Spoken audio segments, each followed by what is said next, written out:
नमस्कार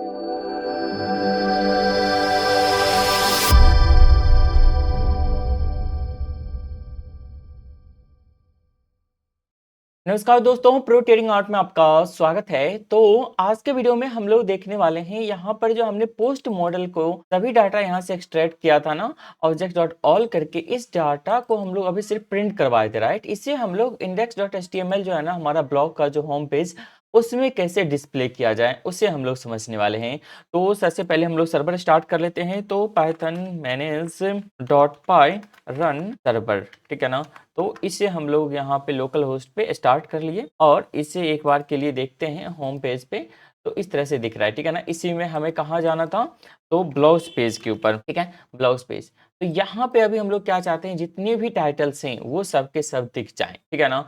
अगर आपको याद होगा तो एडमिन वाला हमने बना करके रखा था, ठीक है। इसी को मैं यहाँ से एडमिन वाला भी कर लेता हूँ, एडमिन, ठीक है ना। और इसको भी हम लोग सेव कर लेते हैं बुकमार्क्स बार में ही, ठीक है ना। और यहाँ पे जेंगो एडमिन साइट ऐसा कर देते हैं, जेंगो एडमिन साइट, ठीक है। अब यहाँ पे ये भी सेव रहेगा, तो बार बार हमें ओपन नहीं करना पड़ेगा। तो जेंगो एडमिन साइट ये हो गया। और यहाँ पे हम लोग पोस्ट में देखें तो अभी दो है, तो ये दोनों हम लोग यहाँ पे चाहते हैं। तो किस तरह से हम लोग यूटिलाइज करें उसे, तो वो समझने वाले हैं। तो चलिए स्टार्ट करते हैं।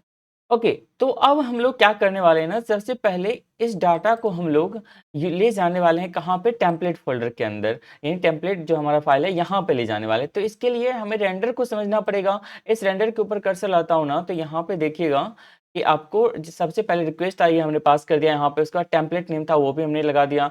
उसके बाद क्या कंटेक्स्ट है, तो इसे भी हम लोग यूज कर सकते हैं। तो ये किस तरह से यूज करते हैं ना, तो जैसे हम लोग यहाँ पे कंटेक्स्ट इक्वल्स टू अगर लिखते, पैरामीटर का नाम ही लिखते हैं ना, तो अगर यहाँ पे ऑल पोस्ट, और ये ऑल पोस्ट जो हमने गेट किया वो, ये क्या एक तरह से वेरिएबल नेम के रूप में वहां पे ट्रीट किया जाएगा। तो इसको हम लोग सिर्फ पोस्ट रख सकते हैं, ठीक है। पोस्ट इक्वल्स टू यहाँ पे यानी वैल्यू जो रहेगा ऑल पोस्ट रहेगा। अब वो हमें कहाँ पे मिलेगा, इसके ऊपर। यहाँ पे मैं क्लिक करके वापस नहीं पहुंच पाया, तो सबसे पहले ना आज मैं इसको जेंगो प्रोजेक्ट के रूप में इनिशियलाइज कर दे रहा हूँ। यहाँ पे सेटिंग्स में आइएगा ना, तो इसमें आपको दिख जाएगा यहाँ पे लैंग्वेज एंड फ्रेमवर्क, और इसमें आएगा तो जेंगो दिख जाएगा। ये एनुअल जेंगो प्रोजेक्ट हम लोग करने वाले हैं। प्रोजेक्ट रूट कौन सा है, तो यही हमारा सेम फोल्डर है। तो इसको हम लोग एक बार के लिए कॉपी कर लेते हैं, यहाँ पे फोल्डर को, यहाँ पे कॉपी पाथ रेफरेंस से, ये वाला, ठीक है। और यहाँ पे हम लोग वापस आते हैं, जेंगो एनेबल, एंड यहाँ पे हम लोग सिलेक्ट करते हैं डायरेक्ट। ऐसे अगर नहीं आएगा तो सबसे पहले आप यहाँ पे चले आएगा, ठीक है। उस फोल्डर के अंदर आपको जैसे आ गए है ना, तो आपको इसी फोल्डर को सिलेक्ट करना है।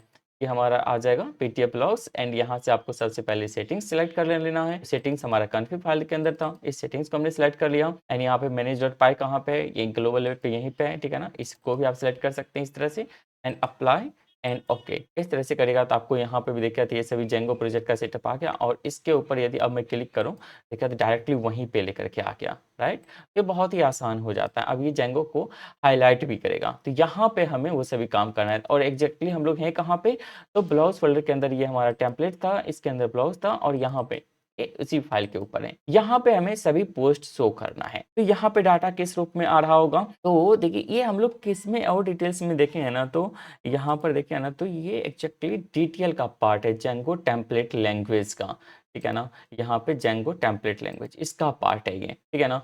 इन सभी को हमें कंप्लीट डिटेल्स में देखना पड़ेगा क्या है। जैसे यहाँ पे dynamic data rendering use variables, यहाँ पे इस तरह से डबल कर्ली ब्रेसेस के अंदर वेरिएबल नेम लिखना पड़ता है ना, तो इस तरह से काम करता है। इसी में अभी हम लोग किसका यूज करने वाले हैं, फॉर लूप का यूज करने वाले हैं, ठीक है ना।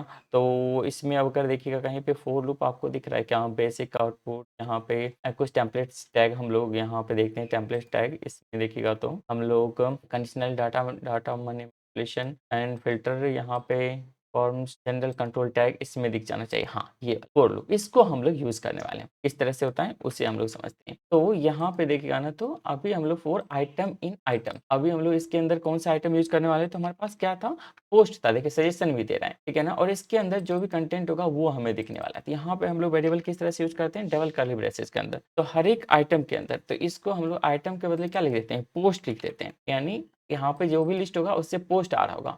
और हर एक पोस्ट क्या रिप्रेजेंट कर रहा होगा पता है, एक मॉडल जो हम लोग यहाँ पे बनाए थे, ये तीनों वेरिएबल उसके पास होगा, ठीक है ना। जैसे टाइटल हम लोग लिखना चाहते हैं, यहाँ पे इस पोस्ट के अंदर डॉट टाइटल होगा, इसको हम लोग एक्सेस कर रहे हैं, ठीक है। अगर एम्प्टी होता है तो क्या होगा, तो वो सब हमें नहीं चाहिए, तो इसको मैं यहाँ से रिमूव कर दे रहा हूँ, एंड एंड फॉर लूप कर देंगे, ठीक है। तो कुछ इस तरह से हमने काम किया, और वापस आकर के इसको हम लोग रिलोड करते हैं। तो देखिए आप यहाँ पे आपको दिख रहा है, ठीक है ना? सब एक में ही दिख गया। तो क्यों ना इसको हम लोग थोड़ा-सा ऑर्गेनाइज़ कर लें, यानी इसको हम लोग कट करते हैं। पहला हमारा ग्लोबल पे क्या यूआरएल टैग होगा और इसके अंदर में एली के रूप में हम लोग बनाएँगे। इसको हम लोग पेस्ट करते हैं और ये वाला जो होगा ना हमारा, इसको इसके अंदर रखते हैं, ठीक है? और इसको हम लोग फॉर्मेट कर लेते हैं एक बार के लिए। शॉर्टकट कमांड नहीं लगा कर के रखा हूँ। फॉर्मेट चलिए उसको मैं ऐड कर लूँगा एक बार, तब कर दूँगा। अभी के लिए इसको एज़ इट इज़ रहने देते हैं, खाली कर दे रहा हूँ, ठीक है? हाँ, तो अब ये कुछ इस तरह से हो गया। वापस हम लोग यहाँ पे आते हैं और इसको रिलोड करूँगा तो आपको प्रॉपर इस तरह से दिख रहा है। अब सपोज़ एक और ऐड करते हैं यहाँ पे, ठीक है ना?